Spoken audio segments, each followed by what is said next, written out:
It's about taking, you know, taking Navy amphibious ships, warships, okay, and integrating them with black bottom ships. You know, we have a maritime preposition fleet that's out there that carries a brigade's worth of equipment on it, for example. That normally will go ahead and land at a most likely a foreign shore, offload the equipment, the Marines fly in, they get their equipment, they integrate, and then they move on. You know, we've been working for the past 10 years and trying to figure out how do we do that integration at the sea base. Okay, that sea base could be 100 miles out. How do we conduct that at-sea arrival and assembly at sea? And so that's where we've been pushing for the last 10 years. So what we're finding is that some of these ships now are going to be able to do a selective offload of equipment at sea and be able to transfer between ships at sea.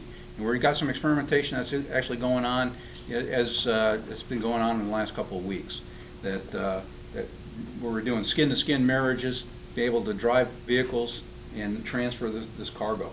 So the way we're going to do it is we're going to utilize some of these black bottom ships, particularly like the MLP. Where's the MLP? To the left there.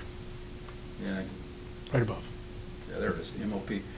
But to be able to take this ship and put a deck on it, a flight deck, okay, and then be able to put perhaps 4 MV-22s on there, along with some Marines, along with support, and they can do some of the low-end missions. They can do some of the theater security cooperation missions that the combatant commanders have. They can do probably low-end crisis. You know, when you look at crisis response, you know, right now, you know, we're really focused on the high-threat embassies in Africa. You know, after some of the problems that we've had in Libya, for example. But we can't reach there. We can't get there. And so these ships will give us some of that capability to be able to provide that to the theater commander to be able to meet the lower-end missions. And while we're doing that, what are we doing? We're buying time for the amphib fleet to go ahead and get their maintenance accomplished, to get modernized, and so that we have a higher availability on those ships. So what we're doing is integrating these capabilities at sea, okay, and that's going to give us an exponential capability in return. And so, for example, you know, you got this ship here can carry 5 LCACs. Okay, if this ship, there's 2 of them. So if you have a situation that's going to require a full Marine Expedition Brigade landing, okay, this is probably not something that's going to happen very quickly. The conditions are going to take some time to develop and whatnot.